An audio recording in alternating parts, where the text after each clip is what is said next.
codes in Chinese versus US business can vary quite a bit. In Chinese business, dark or muted colors are considered appropriate. No casual clothes, even on Fridays, and you're to dress as conservatively as possible, especially if you're a woman. Whereas in the US, bright colors are more acceptable. Many American companies even allow for jeans on Fridays. The US tends to allow for slightly less conservative wear in business.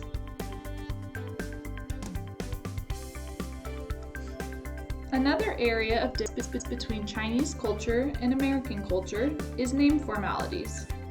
A Chinese name consists of their surname or family name, followed by their given name.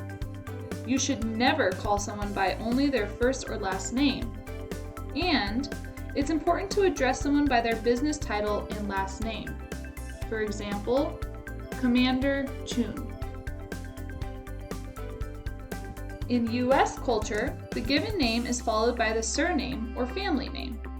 Many prefer to only be called by their first name, which can be regarded to as first name basis. And business titles are not nearly as formal.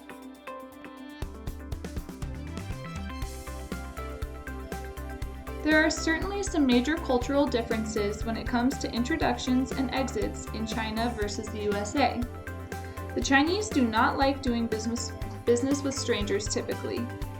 If they are doing business with strangers, they prefer a formal introduction, which is typically done by an intermediary. The Chinese will enter and exit the meeting in the same way, which is based off order of hierarchy. In the United States, interactions with new business partners and strangers is a very common occurrence. Introductions are done by the individuals meeting in most cases, and there is no formal order for how to enter or exit a meeting.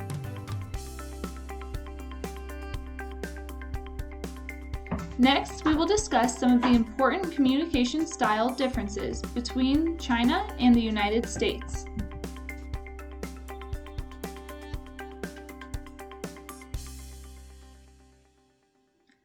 Understanding the differences in communication styles in China is crucial when conducting business. China holds great importance in keeping face. According to Ellie Dolgonsky, the topic of face is of utmost importance when doing business in China.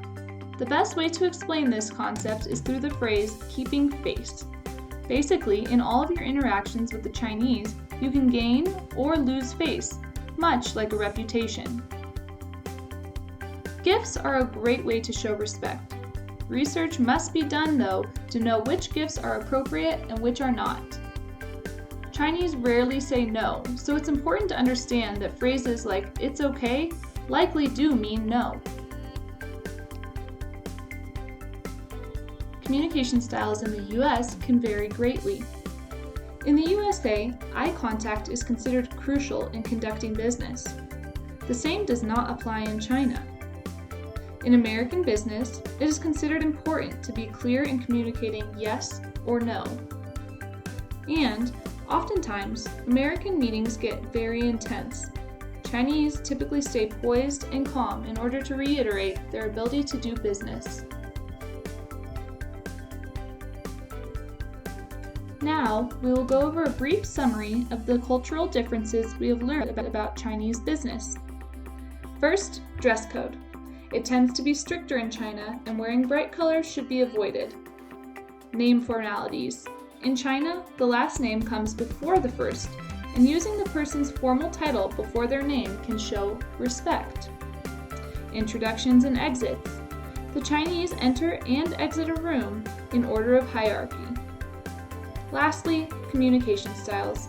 It's important to understand the meaning of keeping face in Chinese culture.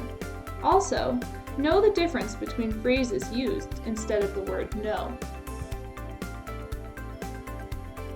Thank you so much for watching, and I hope you learned as much about the differences in Chinese and US business culture as I did.